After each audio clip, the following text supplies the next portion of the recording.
मैं बातें कर रहा हूँ। मैंने जब ही जन्म लिया तो मेरा पिता जंगीर उदल ने उसी समय इंद्रासन,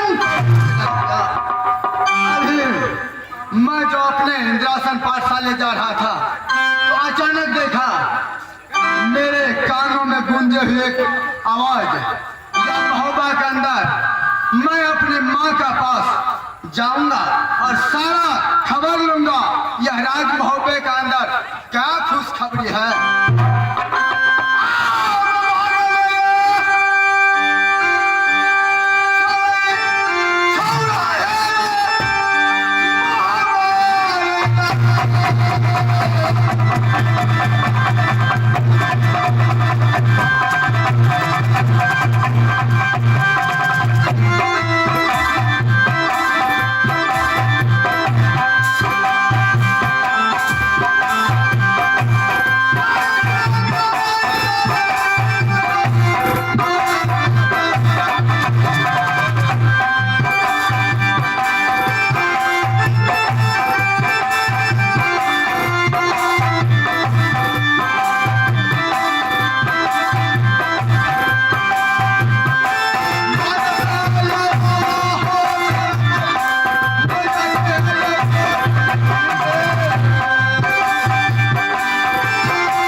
राज्य महोबा है और इस जोड़ी पे ना मंत्री भैया को देख रहा हूँ और ना किसी व्यक्ति को।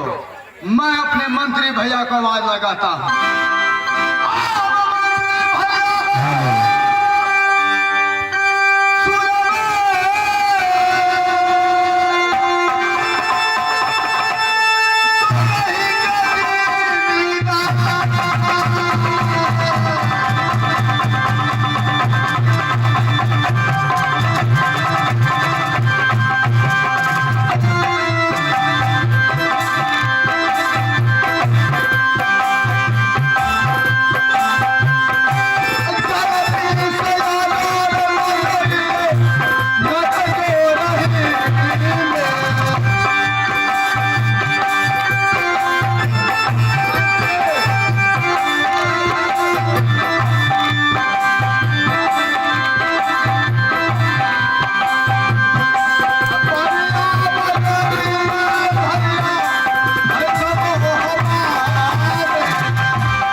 मंत्री अभी अभी हेलो अचानक सूचना देख रहा है। जय भोले शंकर मेरा मंत्री कहाँ है? हेलो बेटा हमारे ये महाराज भाई जी कर रही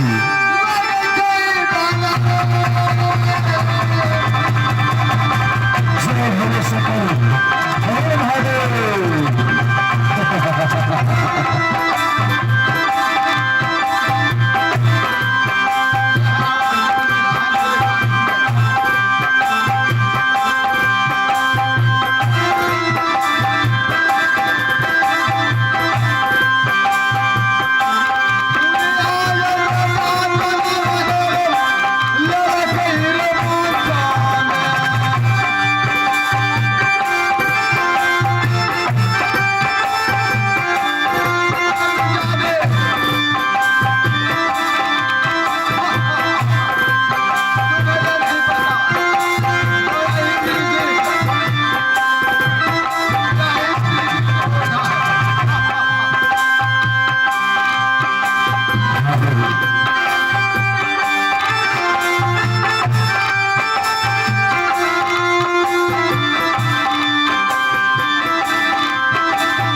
राज्य होगा पड़ता है। मेरे पिताश्री का नाम अमर पतियाला है और मेरे माँ का नाम सती सोना है। मेरे चाचा श्री का नाम जिंदल है और मेरी चाची का नाम सती सोना है। मुझसे छोटे भाई का नाम इंद्रजीत कुमार है और मेरा नाम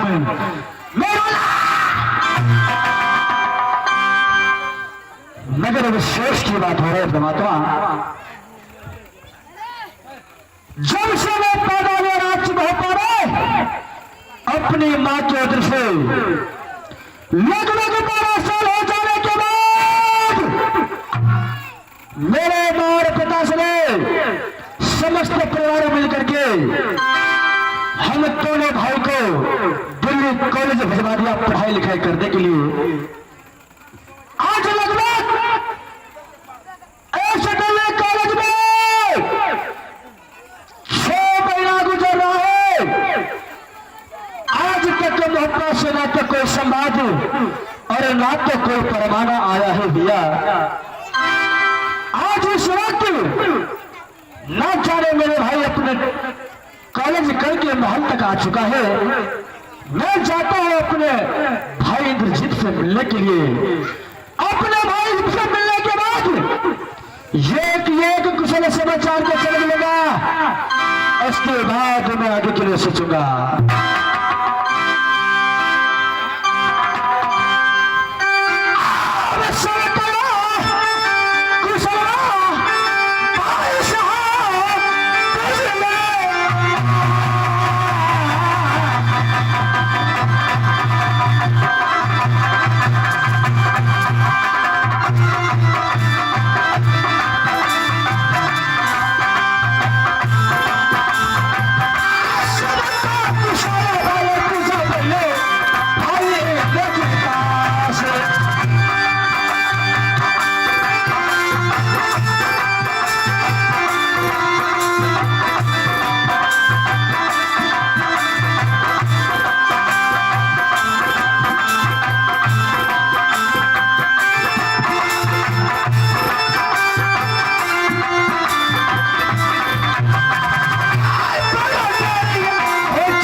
इंद्रजीत से मिलने के लिए जा रहा हूं।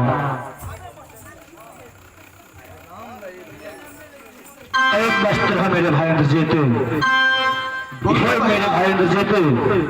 क्या खुशखबरी है भैया? मेरा खुशखबरी तो सब ठीक है मेरे भाई नाज। तुम अपना कुशल बताओ। बोलो। मेरा ही खुशखबरी बहुत ही अच्छा है मेरे भाई इंद्रजीत। बोलो मेरे भाई। इससे पहले बोलो भैया। जब तुम मेरे सामने आया करता था हर वक्त मैं तुम्हें खुशी ही खुशी नजर देखता था, मगर आज क्या कारण है? क्या कोई दुनिया वाला चक्र तुम्हें ललकार दिया है बेबुलारे, जो तुम अपने आंखों से आंसू बहाते हो? क्या बात है भैया? मैं जो इंदिरासन कॉलेज पढ़ने के लिए जा रहा था तो मैं अचानक मेरे मन में आ गया जो मैं भी जाकर बड़े पिता और बड़े माँ और माँ सती फूला और पिताजी से और बड़े भैया इंदल से मिलूं। इसीलिए भैया मैं आ गया हूँ। हे मेरे भाई दुलारे, आज